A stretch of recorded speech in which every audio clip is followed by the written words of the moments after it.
से अनुभव सिंह सभी एसटीईटी अभ्यर्थियों को जिन्होंने इस रिज़ल्ट को पास कर लिया है, जिनका रिज़ल्ट आ चुका है, उन्हें मैं बधाई देना चाहता हूं। और साथ ही जो नहीं पास कर सके हैं उन्हें मैं आगे की रिज़ल्ट के लिए शुभकामना देना चाहता हूं। और साथ में ये भी कहना चाहता हूं कि जो रिज़ल्ट नहीं ला सके हैं, ऐसा नहीं कि उनमें योग्यता नहीं है, वो अगली बार बेहतर प्रयास करें, उनका भी रिज़ल्ट ज़रूर आएगा, ये मैं समझता हूँ। साथ ही मैं कुछ आप सभी लोगों से कुछ बात कहना चाह रहा हूँ। मैं और मेरे साथ बहुत सारे लोग भी स्टूडेंट्स ये देख रहे हैं कि लगभग हर बहाली में किसी न किसी रूप से उसे केस करके फंसाया जा रहा है। आप सिर्फ अपने स्वार्थ को लेकर सिर्फ एक तरफ़ा सोचकर आप काम नहीं करें। मैंने भी एसटीईटी का पेपर 1 एग्ज़ाम दिया था और मेरा भी किसी कारणवश केस रिज़ल्ट नहीं हो सका, तो मैं क्या करूं? मैं केस कर दूं या फिर किसी चंदा चोर परजीवी का मैं समर्थन कर दूं? मैं ऐसा नहीं कर सकता हूं। जिन्होंने मेरा पहले भी ऑडियो सुन चुका होगा, मैं उस ऑडियो में भी बोला था कि मेरा रिज़ल्ट हो या नहीं हो, इसके बावजूद मैं ये चाहता हूं कि रिज़ल्ट आए, क्योंकि बहुत सारे छात्रों को इससे उम्मीद बंधी हुई है। सिर्फ एक किसी पर्सनल स्वार्थ के कारण अगर केस करते हैं, बहाली को फंसाते हैं, तो कहीं से भी ये न्यायोचित नहीं है। आज जो हम लोग स्थिति देख रहे हैं वो कहीं न कहीं इसे हर जगह से लोग अपने स्तर से समर्थन दे रहे हैं। आज 94,000 अगर वैकेंसी की अगर हम बात करते हैं तो चंदा चोर परजीवी के कारण इतना ना केस कर दिया गया है, जिसके कारण ये बहाली बार बार फंसती है और खुलती है। वही हाल कुछ अभी एसटीईटी के अभ्यर्थियों में भी देखने को मिल रहा है। जिनका रिज़ल्ट नहीं हो सका है, वो चाह रहे हैं कि किसी न किसी तरह से केस करके फिर इस रिज़ल्ट को भी या इस बहाली को भी फंसाएं। तो आप सिर्फ स्टूडेंट बनकर नहीं सोचें। जिन अभ्यर्थियों को रिज़ल्ट नहीं हुआ है, मैं उनसे ये आग्रह करना चाहूँगा कि आप दोनों तरफ से बनकर देखें। आप अगर स्टूडेंट बनकर सोच रहे हैं तो आप एक बोर्ड का अधिकारी भी बनकर अगर सोचें कि क्या आप अगर अधिकारी होते तो आप एग्ज़ाम अगर लेते तो क्या सारे स्टूडेंट्स को संतुष्ट कर देते? नहीं, ऐसा संभव नहीं हो सकता है। कोई भी व्यक्ति पूर्ण नहीं है और ना ही उस सभी लोगों को खुश रख सकता है, सभी स्टूडेंट को खुश रख सकता है।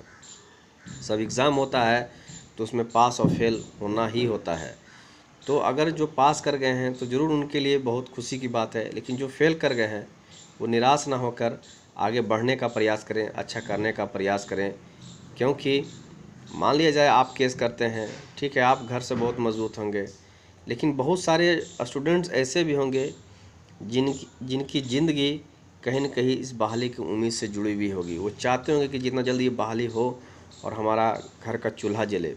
कम से कम उन छात्रों के लिए, उन परिवारों के लिए भी कम से कम आप लोग ऐसा काम नहीं करें। और मैं सभी अभ्यर्थियों से अपील करना चाहूँगा, जो पास कर गए हैं, जो नहीं भी पास किए, उनसे भी कहना चाह रहे हैं कि आप चंदा चोर का जो परजीवी हैं उनका समर्थन आप किसी भी हाल में नहीं करें। कुछ जो चंदा चोर है वो हमेशा यही चाहते हैं कि बहाली पर बार बार केस करते रहें और उनका घर का खर्चा चलता रहा। उनका तो घर का खर्चा चलता रहेगा, लेकिन आप लोग जो पैसा देंगे या हम लोग जब पैसा देंगे तो हम लोग का घर का चूल्हा नहीं जलेगा, लेकिन उनका घर का चूल्हा जलेगा।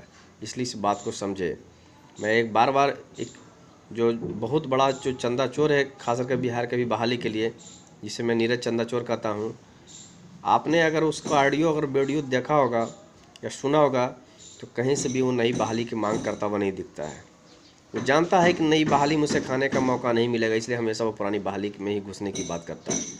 इसलिए मैं ऐसे चंदा चोरों से सावधान होने की बात करता हूँ और ये कहता हूँ कि आप लोग दिल से नहीं, आप लोग पढ़े लिखे लोग हैं, आप में इतना योग्यता है कि आप आने वाले समय में अच्छे टीचर बनिएगा। उस लिहाज से आप सोचिए कि क्या ये सही है? अपने सिर्फ स्वार्थ के लिए हम किसी का ज़िंदगी बर्बाद कर दें? ये ज़रूरी नहीं है कि हर एग्ज़ाम में हर व्यक्ति ही पास कर जाए। मैं भी पास नहीं किया, तो क्या मैं केस कर दूं? और ना केस करने वाले को मैं समर्थन कभी करूंगा? मैं शुरू से विरोध करता रहा हूं केस करने वालों पर और चंदा चोर परजीवी का, और आज भी विरोध करता हूं। इसलिए मैं सभी लोगों का आह्वान करता हूं कि कम से कम इस तरह के कार्य में समर्थन किसी का नहीं करें। रही बात 94,000 की, तो हम लोग का ये मूल वैकेंसी है, मूल आधार रहा है, क्योंकि प्राइमरी जो एजुकेशन होता है वो सभी के लिए बहुत मायने रखता है। हम लोग STT से भी जुड़े हुए हैं, 94,000 से भी जुड़े हुए हैं। इसके बावजूद भी हम लोग चाह रहे हैं कि जल्द से जल्द 94,000 की बहाली पूर्ण हो।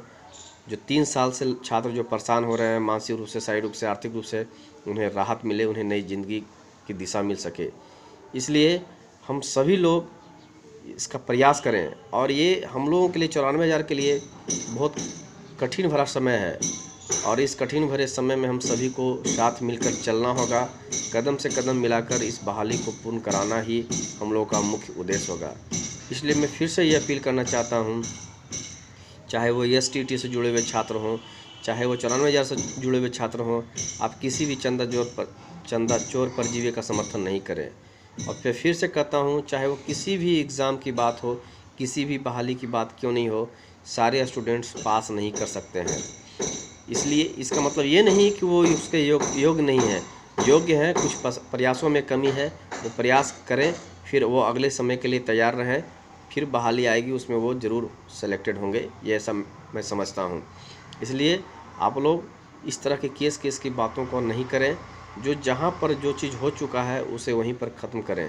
क्योंकि आप दूसरे स्तर से भी अगर सोचते हैं, मैं पहले भी कह चुका हूँ कि आप एक अधिकारी बनकर भी सोचिए, तो आप जब एग्ज़ाम भी लीजिएगा तो आप भी सारे स्टूडेंट्स को खुश नहीं रख सकते हैं। इसलिए मेरा ये मानना है कि कम से कम बहाली को भी, किसी भी बहाली को फंसाने का प्रयास नहीं करें। क्योंकि बहुत सारे स्टूडेंट्स की ज़िंदगी का सवाल होता है, उनके घर के चूल्हा के जलने का बात होता है। आप उस बहाली को पूर्ण कराने में सहयोग करें। और नई बहाली की, नई वैकेंसी की जब भी बात करेंगे, तो हम लोग STT कैंडिडेट के होते हुए भी, 94,000 कैंडिडेट होते हुए भी हम लोग हर उस नई बहाली का समर्थन करेंगे, लेकिन किसी भी चंदा चोर परजीवी का समर्थन हम लोग नहीं करेंगे। इसी के साथ फिर मैं जो पास कर गए हैं उन्हें मैं बधाई देना चाहता हूं, जो STT के एग्ज़ाम पास कर चुके हैं। और जो नहीं भी किए हैं उन्हें मायूस होने की ज़रूरत नहीं है, वो अगला प्रयास करें और ज़रूर वो सफल होकर एक अच्छे शिक्षक और नागरिक बन सकेंगे। धन्यवाद।